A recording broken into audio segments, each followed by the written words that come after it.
आप जो वीडियो देख रहे हैं, देखिए यही वो दरिंदा है जिसने भोले भाले दोनों बच्चों को और पति पत्नी को रातों रात मौत के घाट उतार दिया। यह इससे पूर्व भी मर्डर केस में सजा याफ्ता है, सजा मिल चुकी थी इसको। ये लकेश्वर पटेल मर्डर केस में 6 साल सजा काट चुका है और अभी दोबारा फिर से ये 4 लोगों का मर्डर किया है। मतलब सजा कंप्लीट होने के बाद ये बाहर आ गया था और फिर से ये 4 लोगों का मर्डर कर चुका है और पुलिस के गिरफ्त में है और इसे न्यायिक रिमांड में जेल भेज दिया गया है।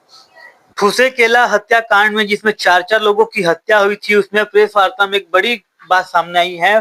पुलिस अधीक्षक दिव्यांग पटेल ने बताया कि चरित्र शंका के कारण इन 4 की हत्या हुई थी। मृतक जो बुधराम था उसकी चरित्र शंका थी।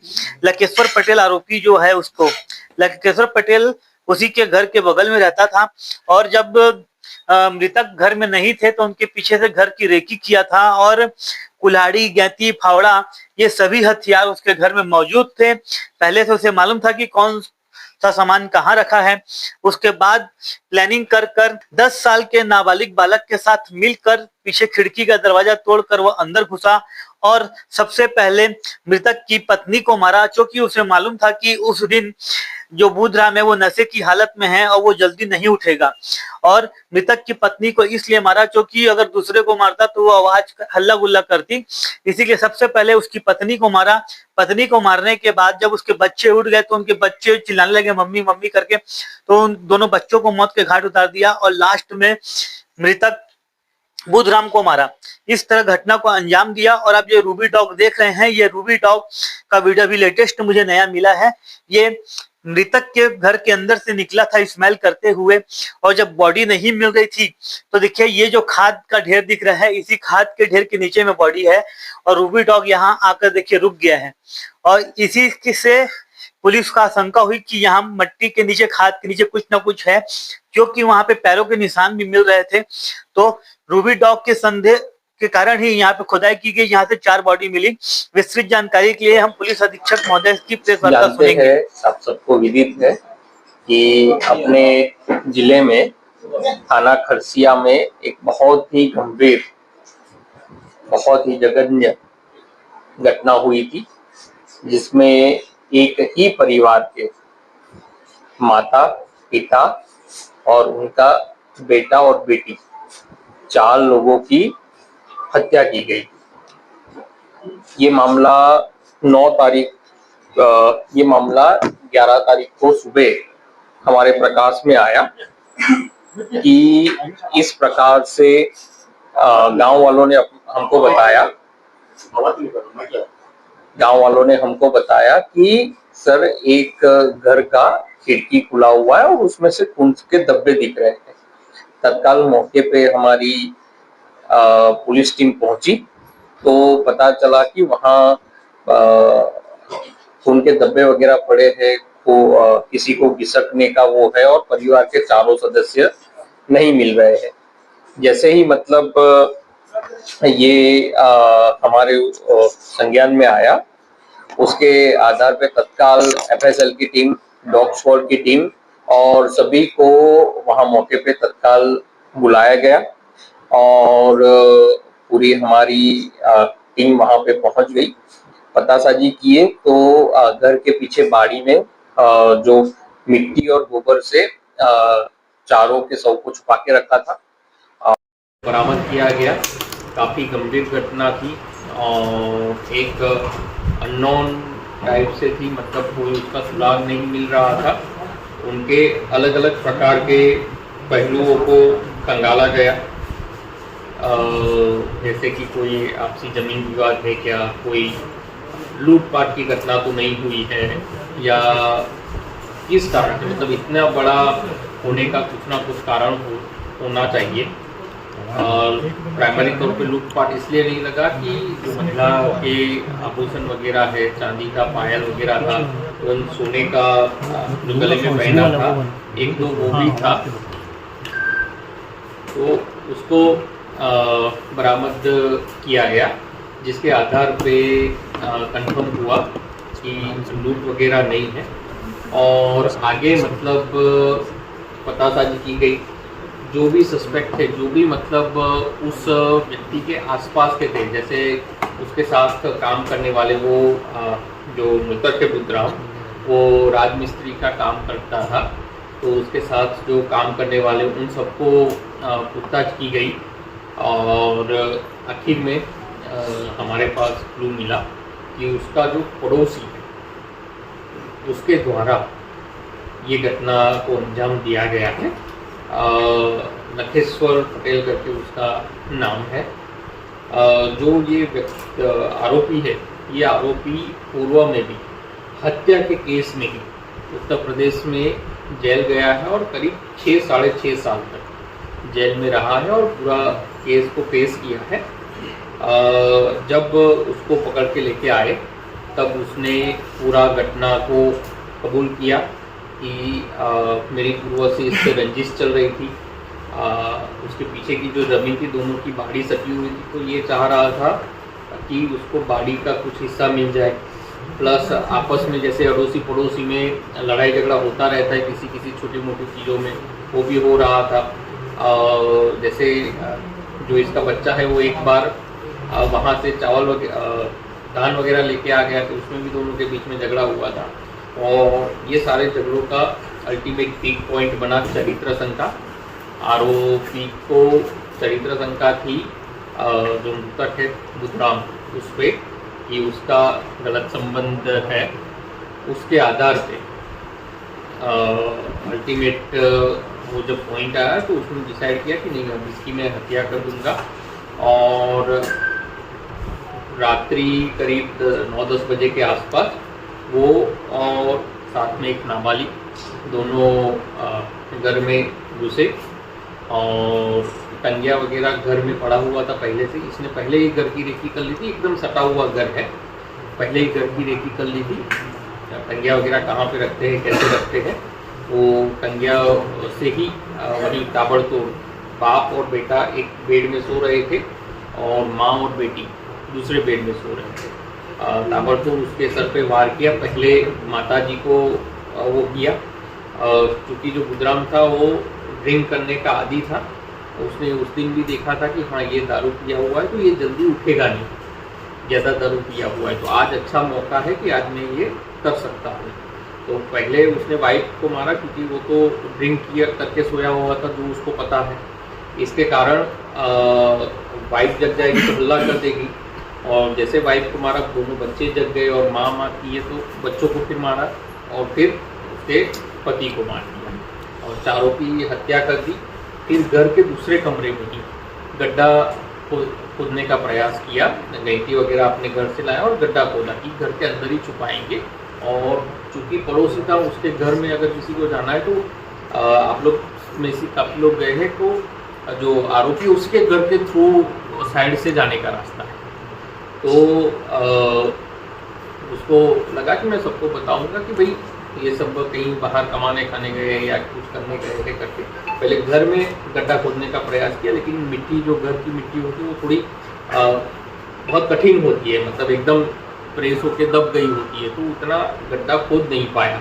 मतलब काफ़ी प्रयास किया लेकिन छोटा सा गड्ढा खोद पाया। उसको लगा कि अब फंस जाऊंगा, आवाज़ हो जाएगी तो उसने पीछे जहाँ मिट्टी और वो गोबर वाला पड़ा हुआ था वहाँ पे गड्ढा खोदा और चारों को, वो और एक नाबालिग साथी दोनों मिल के चारों शव को पीछे ले गए और वहाँ पे ढक दिए और उसके ऊपर मिट्टी कर दी ताकि किसी को शंका ना हो। और पूरे मामले में हमारी पूरी टीम, हमारे एडिशनल एसपी साहब, एसटीओपी खरसिया साहब, सीएसपी साइबर सेल और थाना प्रभारी खरसिया, चौकी प्रभारी खरसिया और इसके साथ ही थाना प्रभारी छाल, गुप्तेवपुर, कोतरा रोड और कुंजीपत्रा, सबकी पूरी टीम लगी हुई थी। साइबर सेल की पूरी टीम लगी हुई थी और सबने, क्योंकि इतना गंभीर था तो हमारा भी यही था कि जल्द से जल्द आरोपी को गिरफ्तार किया जाए। और साथ में आगे भी हमारा प्रयास रहेगा कि आरोपी को कड़ी से कड़ी सज़ा दिलाई जाए। और पूरा चीज़ में हमारी एफएसएल टीम ने भी बहुत महत्वपूर्ण भूमिका निभाई और सारी कार्रवाई में एफएसएल टीम को भी साथ में रखें ताकि एविडेंस कलेक्शन और एविडेंस कोर्ट में जो प्रस्तुत करना है उसको हम लोग अच्छे से करें। कितनी लोगों की टीम काम कर रही है सर? कितनी इसमें? अराउंड 50 लोग इसमें लगे हुए हैं। और कितने लोगों से पूछताछ की होंगी ऐसे इस मामले? उसके करीब 15 लोग जो थे, पहले ही दिन जितने करीबी लोग थे सबको हम लोग ले आए थे और सभी से पूछताछ शुरू किए थे कि भाई क्या क्या है, कहाँ गए थे तुम, उस दिन क्या कर रहे थे, दिन में क्या कर रहे थे, रात में क्या कर रहे थे, कौन उसका दोस्त है, उसका कॉल लॉग वगैरह भी निकाले थे, लेकिन कॉल लॉग में ऐसा कुछ खास बात नहीं आई, लेकिन सबसे कंटिन्यूअसली पूछताछ कर रहे। सर सीसीटीवी कैमरा तो वहाँ लगा नहीं था सर, तो आप लोग को क्लू मिला कैसे सर, वहाँ तक पहुँचे कैसे आप? सबसे बड़ी बात है कि टेक्निकल एविडेंस उतना नहीं था, सीडीआर भी नहीं था, सीसीटीवी कैमरा भी दूर था, घर के आसपास नहीं था और इसका घर एकदम से लगा हुआ था, तो उसको सबसे पहले पूछताछ कर रहे थे कि सभी लोगों क्या हुआ। फिर आरोपी भागने का प्रयास नहीं किया क्या घटना के बाद? नहीं किया। इसका एक तो एंटीसीडेंट हमारे पास आ गया कि भाई एक व्यक्ति है जो उसके घर के बगल में ही रहता है, वो पूर्व में 302 की घटना भी कारित कर चुका है और 6 साल जेल में भी रह के आ चुका है। उसकी डिटेल में पूछताछ की गई, प्लस आसपास के सारे घर वगैरह हम लोग सर्च कर रहे थे कि घर में से कुछ ना कुछ एविडेंस मिल जाए। इसके घर से गहकी वगैरह मिल गया जो उसने खोदने को यूज़ किया था। एफएसएल टीम को बुलाया गया, एफएसएल टीम ने कंफर्म किया कि हाँ ये जो औजार मिले हैं, ये औजार में जो मिट्टी लगी हुई है वो मिट्टी वही है जो वहाँ मौके से जहाँ पे सबूत अपनाए गए थे वहाँ की मिट्टी है। इससे हमारे पास कंक्लूसिव एविडेंस आया कि हाँ यही करना किया होगा और फिर उससे डिटेल में पूछताछ की और आखिर में उसने अपना गुनाह कबूल किया। सर नाबालिग बता रहे हैं और भी कोई है क्या पीछे में और भी कोई थे ये आरोपी के बाद, मतलब प्लानिंग कर रहे होंगे या फिर पीछे से? ना, आरोपी के अलावा और कोई नहीं है। जो मृतक परिवार है वो भी काफी सिंपल टाइप का परिवार है सर। ये तो उसमें इस प्रकार का और कोई घटना का वो समझ नहीं। सर लाखों रुपए की कैश होने की संभावना, मतलब गांव में हल्ला थी कि उसके घर में है, ऐसा ये हल्ला भी उड़ा रखा था, तो क्या ऐसा कुछ बरामद हुआ है? कोई बात नहीं थी, उसका कैश वगैरह उसके घर में वैसा था नहीं। बहुत पहले उसके कंपेंसेशन मिला था, लेकिन वो करीब 1.5-2 साल पहले की बात है।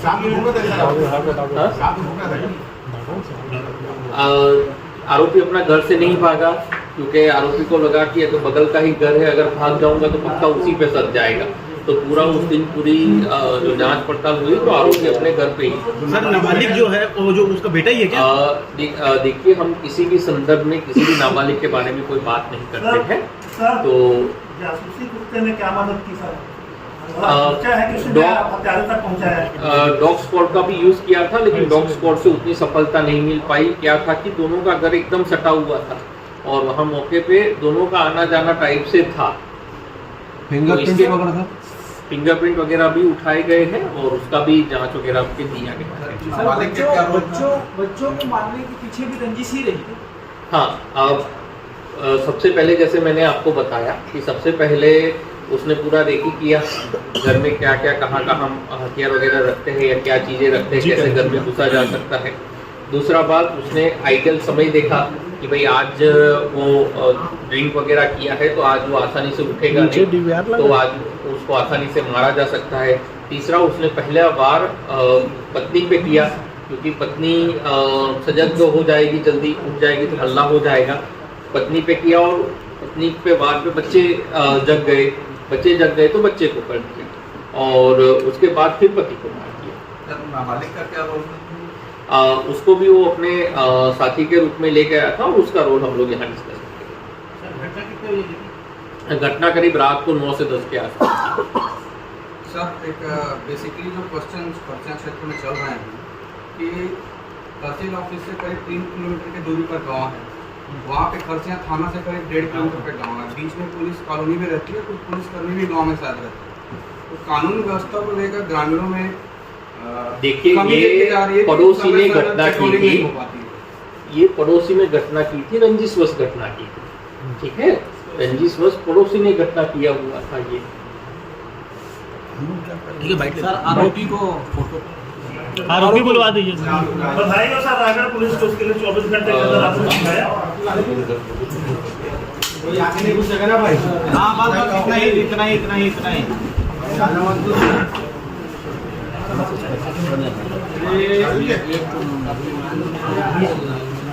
ये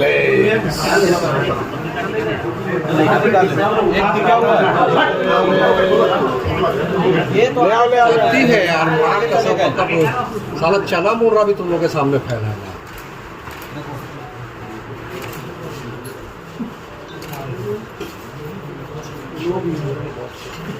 महाराज भैया नरेश भैया महाराज एक बार थोड़ा सा खाली पीछे कर लो ना महाराज, एक अब मिनट इनका पीछे कर लो यार, तुम लोग बस वहाँ करो, घुस जाओ अंदर। एक मिनट के लिए।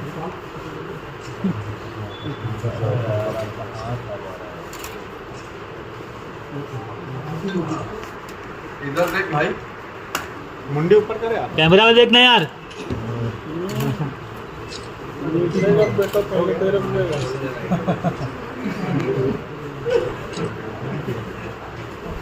ठीक है सर। सर ये जमानत से कितने दिन पहले अभी निकला है ये 2012 से 2018 तक 6 वर्ष जेल में रहा है। और वहाँ जो मर्डर किया तो करण मालूम है सर? वहाँ ये ईंट भट्टी में काम करने गया था और ईंट भट्टी में काम करते हुए विवाद हुआ था। ये और इसका एक दोस्त बोला थे, वही क्या